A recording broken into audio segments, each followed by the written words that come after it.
Hello everyone, कैसे हैं आप लोग। आई होप आप लोग अच्छे होंगे।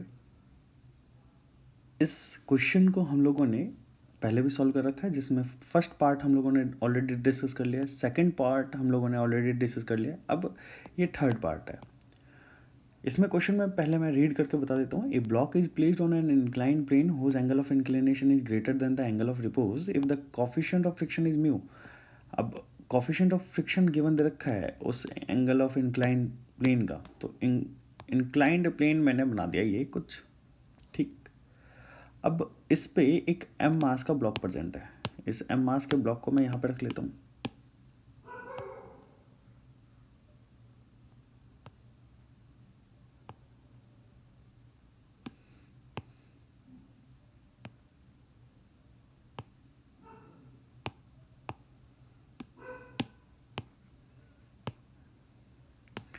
ये एम मास का ब्लॉक है, ये थीटा एंगल ऑफ इंक्लिनेशन है, और ये हमें गिवन दे रखा है theta is greater then angle of repose. Theta is greater then angle of repose, ये क्वेश्चन में गिवन दे रखा है, यहाँ पे दे रखा है, ठीक है।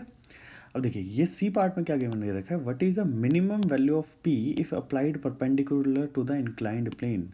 मतलब कि कहने का मतलब ये हुआ कि अगर इस ब्लॉक के ऊपर इंक्लाइंड प्लेन के परपेंडिकुलर डायरेक्शन में, मतलब कि ये पी फोर्स इस तरीके से लगाया जाए तो कितना मिनिमम फोर्स हो, ये पी कितना मिनिमम हो ताकि ये ब्लॉक रेस्ट पे रहे। अब देखिए समझिएगा कैसे सॉल्व करेंगे इस क्वेश्चन को।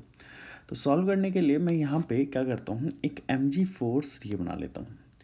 एम जी फोर्स इस डायरेक्शन में लग रहा है, तो एम जी का एक कंपोनेंट जो होगा वो इस ब्लॉक के इंक्लाइंड प्लेन के अलोंग लगेगा, एक फोर्स इस डायरेक्शन में लगेगा। तो यहाँ पे हो जाएगा M G cos M G sine theta इस डायरेक्शन में, और ये कंपोनेंट हो जाएगा एम जी कॉस थीटा, ठीक। अब एक चीज़ और समझते हैं, यहाँ पे एक नॉर्मल रिएक्शन फोर्स लग रहा होगा, वो नॉर्मल रिएक्शन फोर्स मैं इस तरीके से बना देता हूँ, ठीक है।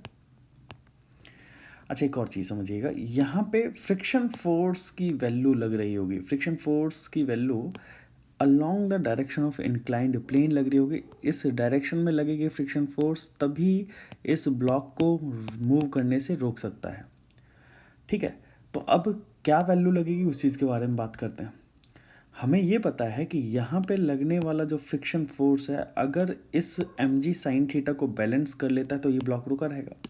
तो यहाँ पे मैंने बोला कि भाई एन की वैल्यू निकाल लेते हैं, क्योंकि फ्रिक्शन फोर्स को निकालने के लिए एन की वैल्यू की रिक्वायरमेंट होगी। तो अब यहाँ पे देख लेते हैं कि एन की वैल्यू कितनी होगी, that is P plus M G cos theta.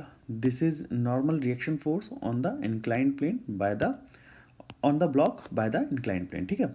अब हमें ये पता है कि ब्लॉक को मूव नहीं करना है, तो इन इक्विलिब्रियम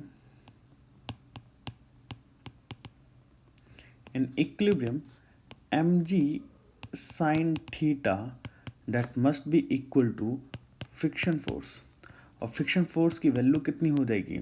अब यहाँ पे बोला गया है कि भाई ये जो पी फोर्स होना चाहिए वो कैसा होना चाहिए, मिनिमम। और पी फोर्स के मिनिमम होने के लिए अगर मैं नॉर्मल फोर्स को बढ़ा देता हूँ, अगर नॉर्मल फोर्स बढ़ गया, नॉर्मल फोर्स बढ़ जाएगा तो फ्रिक्शन फोर्स भी बढ़ जाएगा, और ये पी की वैल्यू भी बढ़ी रहेगी, है ना। जैसे जैसे मैं पी की वैल्यू बढ़ाऊंगा तो वैसे वैसे नॉर्मल फोर्स की वैल्यू बढ़ेगी। तो नॉर्मल फोर्स की वैल्यू मिनिमम रखनी है, तो यहाँ पे एक तरीके से मैं कह सकता हूँ म्यू इंटू एन, और ये हो जाएगा एम जी साइन थीटा। अच्छा एक बात ध्यान रखिएगा, म्यू एन की वैल्यू मैं क्या लिख सकता हूँ, P plus M G cos theta, और ये हो जाएगा एम जी साइन थीटा। अब देखिए यहाँ पे p की वैल्यू मेरे को निकालनी है, तो म्यू इंटू पी, अच्छा यहाँ पे plus mu M G cos theta हो जाएगा, और ये एम जी साइन थीटा। अगर मैं इसको इस वाली टर्म को मैं इधर ले आता हूँ तो क्या बन जाएगा, M G sine theta minus mu M G cos theta divided by mu that is equal to P, और यहाँ हो जाएगा M G sine theta by mu divided by mu minus M G cos theta that is equal to P. I hope आप लोगों को ये point समझ में आया होगा। अगर मैं इसमें से कॉमन लेना चाहूँ तो क्या चीज़ कॉमन ले सकता हूँ, एम जी कॉमन ले लेता हूँ, तो यहाँ पे अंदर बचेगा sine theta divided by mu minus cos theta. अगर मैं यहाँ से, हाँ बस इतना ठीक है, और ये हमारा क्या हो जाएगा, पी मिनिमम, इतने मिनिमम फोर्स की रिक्वायरमेंट होगी ताकि ये ब्लॉक मूव ना कर सके,